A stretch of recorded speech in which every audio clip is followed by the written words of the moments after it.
Hi students, I want to show you around Module 1, Lesson 1, The Science of Life. So in this chapter, you're going to learn what is biology, and biology, of course, is the study of life. This is a picture of Jane Goodall, who has worked in Africa for many years. She's still alive as of the making of this video, and she still works with chimpanzees. And what biologists do. Biologists study all living things. Now, here's an interesting picture that I loved in your book, and it's called a marbled stargazer fish, and it lives on the ocean floor in Indonesia. How do you think a fish like this is getting its food? Well, if you look at it, you can see that it looks like an actually scary little guy with those teeth. I don't know how much they hurt, and the eyes sticking out. It is obviously camouflaged quite well in the sand, and it's an ambush predator waiting for something to go by so it can jump out and grab it. So the camouflage here is great. So biologists study the diversity of life, how everything is different. They research disease and help us find cures for illnesses. They also develop technologies. Here is a super cute young lady, and if you look closely, she actually has a bionic hand, and she seems quite happy and grateful that she has that bionic hand, and it seems to be working really well for her. And so technologies like this, something that can work with her muscles to make that hand work in place of a hand that she doesn't have, is a great application of biology. Biologists also work on agriculture and improve food so that we have good crops that are healthy and grow quickly and in minimal space. You can see here, they're not even using soil. And then they preserve and take care of the environment. So, what are the characteristics of living things?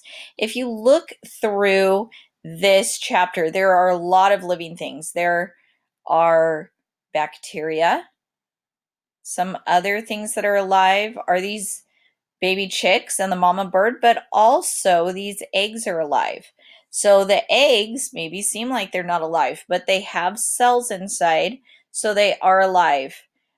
Even tissues like our lungs, human lungs, are alive. They're made up of living things.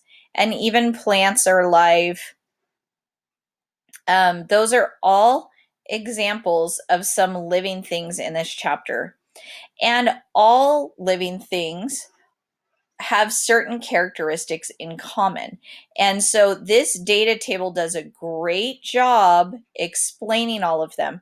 So if you can really learn this data table, that is what all of this part of the reading is about. So that just goes in more detail. So if you understand this data table better, you might want to stick and really try to memorize this. So all living things are made of cells, one or more cells, and we will talk more about that. They all living things are organized. So either they are very simple or they can be very complicated, but they are organized. All living things will grow and develop over time and reach a certain size at the end, but they will grow. They will reproduce. So sometimes you have an individual organism that can't reproduce or does not reproduce, but generally all living things can reproduce. They respond to a stimuli.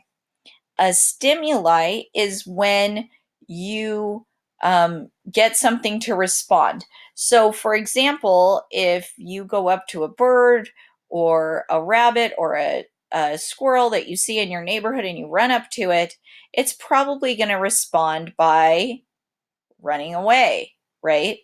Um, then, if you see a friendly cat or dog in your neighborhood, it will probably respond by coming up to you. A plant also responds. If you pick a leaf off and it starts to leak some fluid out of the plant, it's responding to a stimuli. If you stop watering all of the plants, they will probably respond by dying. All living things require energy. Obviously, most animals get their things from eating other organisms, but plants actually make their own food using the sun. So all living things also maintain a homeostasis. That means that the inside conditions stay fairly constant. So while humans can live in very cold conditions or very hot conditions, our temperature inside our body needs to stay pretty close to the same temperature all the time, or we can risk death. Um, and that's true of not just temperature, but our acid and basicity levels inside of our body, our nutrient levels, they all need to stay fairly constant. And living things adapt or change over time. I think that people think those adaptations take really, really a long time, but usually those changes in a population happen really rapidly. For instance, a giant plague or disease comes through a population and wipes out a whole bunch of them. Only a few are left, and they're the only ones that survive to reproduce. So those genes are the only genes that are left. That's an adaptation or a change over time.